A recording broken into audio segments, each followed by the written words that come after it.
मिर्जापुर गांव अपने स्वादिष्ट खाने और ईमानदार लोगों की वजह से दूर दूर तक मशहूर था। इस गांव की एक और पहचान थी, प्रदीप की मटन बिरयानी। हर रोज सुबह अंधेरा रहते ही प्रदीप अपने बड़े भगोने में 100 किलो मटन बिरयानी बनाना शुरू कर देता। मसालों में पकता मटन, घी की खुशबू और दम पर चढ़े चावल की महक पूरे गांव में फैल जाती। दोपहर तक वह अपना ठेला लगा देता। ठेले पर बड़े साफ अक्षरों में लिखा था, ईमानदारी की बिरयानी। ठेला खुलते ही खुशबू चारों तरफ फैल गई। एक गांव वाला नाक से खुशबू लेते हुए बोला, अरे वाह प्रदीप भाई, कसम से आपकी बिरयानी की खुशबू तो आदमी को घर से खींच कर ले आती है। खुशबू छोड़ो, स्वाद की बात करो। आपकी जैसी बिरयानी तो पूरी दुनिया में कोई बना ही नहीं सकता। अरे भाई, इतनी तारीफ भी मत करो, मुझसे भी अच्छे बिरयानी वाले होंगे। अब बातें बंद करो और बिरयानी खाओ, नहीं तो ठंडी हो जाएगी। सभी लोग हंस पड़े और खाने लगे। अगले दिन प्रदीप रोज की तरह अपना ठेला खोलने जा रहा था। तभी उसे रास्ते में एक नया ठेला दिख गया। ठेले पर बड़े बड़े अक्षरों में लिखा था, मटका मटन बिरयानी। ठेले वाला था रमेश। आओ आओ, सबसे बढ़िया मटका मटन बिरयानी। एक बार खाओगे तो उंगलियां चाटते रह जाओगे। अरे ये किसने नया ठेला लगाया है? जाने दो, वैसे भी लोग मेरे पास ही आने वाले हैं बिरयानी खाने। रमेश जोर जोर से आवाज लगाने लगा, आओ आओ, सबसे बढ़िया मटका मटन बिरयानी। कुछ गांव वालों की नजर उसके ठेले पर गई। आइए मालिक, आज ऐसी बिरयानी खिलाऊंगा कि जिंदगी भर याद रखोगे। उसने गर्मा गर्म बिरयानी प्लेट में डाली। पहला निवाला खाते ही एक आदमी की आंखें बड़ी हो गईं। अरे वाह भाई वाह, इतनी लजीज बिरयानी मैंने पहली बार खाई है।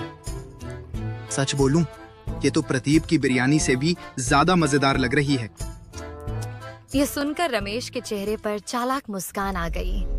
वह मन ही मन बोला, बस यही सुनना था। अब प्रदीप का ठेला ज्यादा दिन नहीं चलेगा। उस दिन प्रदीप ने हमेशा की तरह अपना ईमानदारी की बिरयानी वाला ठेला लगाया, लेकिन आज कुछ अलग था। जहां रोज ठेले के सामने लंबी लाइन लगी रहती थी, वहां आज गिने चुने लोग ही दिखाई दे रहे थे। अरे प्रदीप भाई, आज क्या बात है? भीड़ कुछ कम लग रही है आपके ठेले पर। अरे आते होंगे लोग, प्रदीप भाई की बिरयानी छोड़कर कहाँ जाएंगे गांव वाले। पूरा दिन बीत गया, मगर आज उसके ठेले पर बहुत कम ग्राहक आए। शाम को मोहन अपने घर जा रहा था। तभी रास्ते में वही दोनों ग्राहक उसे मिल गए। अरे हमारे गांव में नया मटका मटन बिरयानी वाला आया है। तो क्या उसकी बिरयानी इतनी लाजवाब है कि पूछो मत। मैंने आज वही खाई। क्या प्रदीप की बिरयानी से भी अच्छी? अरे भाई, सच बोलूं, प्रदीप की बिरयानी उसकी मटका मटन बिरयानी के सामने कुछ भी नहीं है। उसका मसाला, स्वाद, खुशबू सब अलग ही लेवल का है। दोनों ग्राहक हैरानी से एक दूसरे को देखने लगे। ऐसा है तो कल हम भी देखते हैं, आखिर कैसी है ये मशहूर मटका मटन बिरयानी। सुबह सुबह रमेश अपने घर में बिरयानी तैयार कर रहा था। बड़े मटके में दम लग रहा था और मसालों की खुशबू पूरे घर में फैल रही थी। तभी उसकी पत्नी इनायत रसोई में आई। सुनो जी, मुझे एक बात बताओ, आपको तो पहले बिरयानी बनानी भी नहीं आती थी। हाँ तो फिर एक ही दिन में इतनी मशहूर बिरयानी बनाना कहाँ से सीख लिया? रमेश ने चारों तरफ देखा और धीमी आवाज में बोला, इनायत, ये बात किसी को पता नहीं चलनी चाहिए।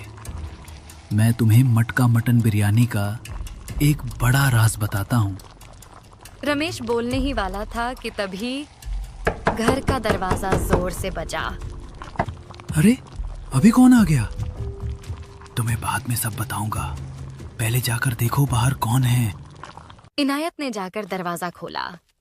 बाहर एक बूढ़ा साधु खड़ा था। बेटी, रमेश घर पर है क्या? इतने में रमेश तेजी से बाहर आया।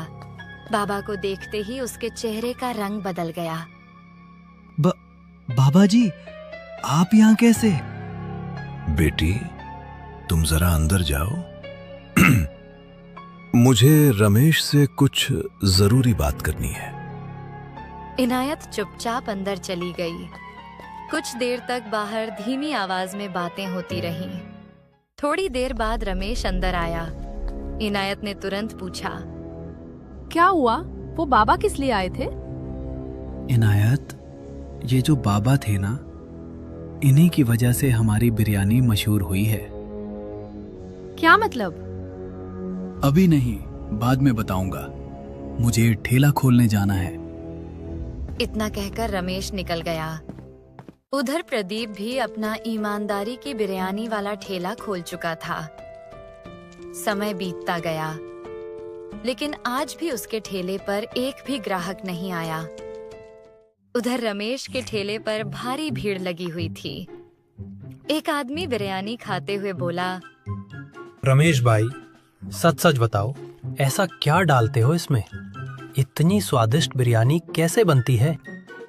भाई, ये खास मिट्टी के मटके में पूरी रात दम देकर बनाई जाती है, इसलिए इसका स्वाद इतना लाजवाब होता है।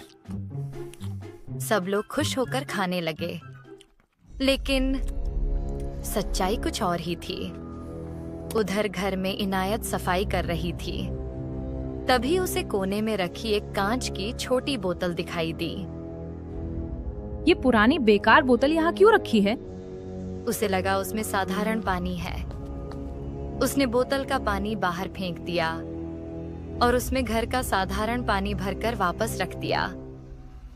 इनायत को जरा भी अंदाजा नहीं था कि उसने अनजाने में ऐसा काम कर दिया है जो जल्द ही सब कुछ बदलने वाला था। उधर प्रदीप अपना ठेला जल्दी बंद करके निराश मन से घर लौट आया। घर में उसके पिताजी और पत्नी पूजा बैठे थे। पिताजी ने हैरानी से पूछा, अरे प्रदीप बेटा, आज इतनी जल्दी कैसे आ गया? पिताजी, गांव में नया मटका मटन बिरयानी वाला आया है। उसकी बिरयानी लोगों को इतनी पसंद आ गई है कि अब हमारे ठेले पर कोई भी नहीं आ रहा। तभी दरवाजे पर दस्तक हुई। पूजा ने जाकर दरवाजा खोला। बाहर वही बूढ़ा साधु खड़ा था। प्रदीप भी वहां आ गया।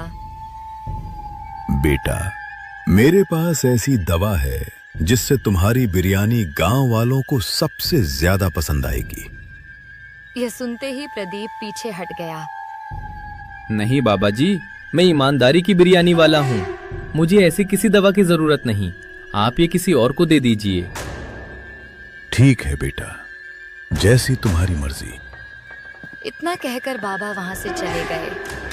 बाबा के जाते ही प्रदीप सोच में पड़ गया।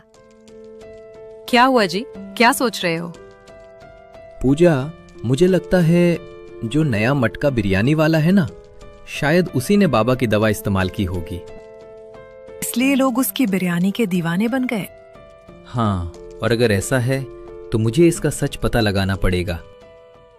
अगले दिन रमेश हमेशा की तरह बड़े मटके में बिरयानी पका रहा था।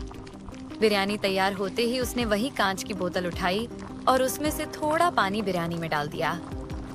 लेकिन उसे क्या पता था, उस बोतल में अब जादुई दवा नहीं, बल्कि इनायत का भरा हुआ साधारण पानी था। थोड़ी देर बाद ठेला खुला। गांव वाले फिर से जमा हो गए। रमेश खुशी खुशी सबको बिरयानी देने लगा। लेकिन जैसे ही लोगों ने पहला निवाला खाया, सबके चेहरे बदल गए। एक आदमी गुस्से से बोला, अरे रमेश, ये कैसी बिरयानी बनाई है? इतनी बेस्वाद बिरयानी मैंने जिंदगी में नहीं खाई। रमेश दंग रह गया। ना नमक, ना मिर्च, ना स्वाद। आज क्या बना दिया तुमने? नहीं, ऐसा कैसे हो सकता है? लोग प्लेटें वहीं छोड़कर चले गए। घबराकर रमेश ने खुद एक निवाला खाया और तुरंत मुंह टेढ़ा कर लिया। ये क्या हो गया? आज दवा ने काम कैसे नहीं किया? वह भागता हुआ घर पहुंचा और बोतल ढूंढने लगा। इनायत, वो कांच की बोतल कहाँ है? अरे, मैंने तो कल उसे धोकर साफ पानी भर दिया था। रमेश का चेहरा उड़ गया। क्या तुमने उसमें घर का पानी भर दिया? हाँ, उसमें गंदा पानी था, इसलिए फेंक दिया। तुमने ये क्या कर दिया इनायत? वो कोई साधारण पानी नहीं था। रमेश पूरे गांव में उस बूढ़े साधु को ढूंढता फिर रहा था। वह कभी बाजार जाता, कभी मंदिर के पास, तो कभी गांव के बाहर वाले रास्ते पर, लेकिन बाबा कहीं दिखाई नहीं दे रहे थे। थक हार कर वह एक पेड़ के नीचे बैठ गया। अब मैं क्या करूं? बिना उस दवा के मेरी बिरयानी कोई नहीं खाएगा। तभी पीछे से एक आवाज आई।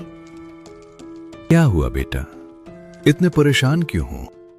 रमेश ने पीछे मुड़कर देखा तो वहीं बूढ़े साधु खड़े थे। बाबा जी, क्या मुझे वो दवा फिर से मिल सकती है? साधु कुछ देर तक चुप रहे, फिर बोले, मिल तो सकती है बेटा, लेकिन ध्यान रखना, अगर तुमने ज्यादा लालच किया तो सारा खेल उल्टा पड़ जाएगा। साधु ने अपनी झोली से एक छोटी कांच की बोतल निकाली और रमेश को दे दी। उधर प्रदीप भी चुप नहीं बैठा था। उसे रमेश पर शक हो चुका था, इसलिए उसने गांव के सबसे बड़े पेटू गगन से मिलने का फैसला किया। प्रदीप ने उसे सारी बात बता दी। गगन मुस्कुराया और बोला, अरे प्रदीप भाई, आप चिंता मत करो। अब मेरा कमाल देखना। अगले दिन रमेश ने फिर अपना ठेला लगाया। कुछ ग्राहक अभी भी हिचकिचा रहे थे, लेकिन फिर भी कुछ लोग बिरयानी खाने पहुंच गए। तभी वहां गगन आ गया। अरे रमेश, सुना है तुम्हारी बिरयानी पूरे गांव में सबसे बढ़िया है। चलो मुझे भी खिलाओ।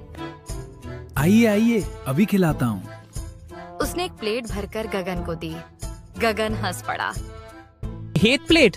अरे भाई, इससे क्या होगा, पूरी देगची यही ले आओ। पूरी देगची? हाँ, पूरी देगची। रमेश ने बची हुई सारी बिरयानी गगन के सामने रख दी। गगन खाने में जुट गया। कुछ ही देर में उसने पूरी बिरयानी साफ कर दी। बिरयानी ठीक है, लेकिन प्रदीप की बिरयानी जितनी अच्छी नहीं है। यह सुनते ही रमेश का चेहरा उतर गया, लेकिन फिर उसने सोचा, अगर थोड़ी दवा से इतना स्वाद बढ़ता है तो ज्यादा दवा से और भी बढ़ जाएगा। तुम थोड़ी देर इंतजार करो, मैं अभी इससे भी बढ़िया बिरयानी बनाकर लाता हूँ। वह तुरंत घर भागा और नई बिरयानी बनाने लगा। इस बार उसने बोतल का काफी ज्यादा पानी बिरयानी में डाल दिया। अब तो स्वाद कमाल का हो जाएगा। थोड़ी देर बाद वह नई बिरयानी लेकर वापस आया। गगन ने फिर से खाना शुरू किया। सबकी निगाहें उसी पर थीं। उसने पहला निवाला मुंह में डाला और अगले ही पल उसका चेहरा बिगड़ गया। अरे भाई, ये कैसी घटिया बिरयानी बनाई है तुमने? क्या हुआ? इसमें तो कोई स्वाद ही नहीं है, ना मसाले का मजा, ना मटन का स्वाद। ऐसी बिरयानी तो मैं कभी नहीं खाऊंगा। प्रदीप की बिरयानी इससे 1000 गुना अच्छी है। ये सुनकर रमेश को अपनी गलती समझ आ गई। उसे बाबा की बात याद आई। अगर ज्यादा लालच किया तो सारा खेल उल्टा पड़ जाएगा। उसी शाम उसने अपना बिरयानी का ठेला बंद कर दिया। अगले दिन प्रदीप ने फिर से अपना ईमानदारी की बिरयानी वाला ठेला लगाया। जैसे ही खुशबू फैली, गांव वाले दौड़े चले आए। एक ग्राहक बोला, प्रदीप भाई, आपकी बिरयानी का कोई मुकाबला नहीं। भाइयों, स्वाद से बड़ी चीज ईमानदारी होती है। जो काम ईमानदारी से किया जाए उसकी जीत देर से सही लेकिन जरूर होती है। और इस तरह लालच हार गया, ईमानदारी जीत गई। प्रदीप का ठेला फिर से चल पड़ा। इसको अपनी गलती का सबक मिल गया और इसी तरह कहानी का अंत यही हुआ।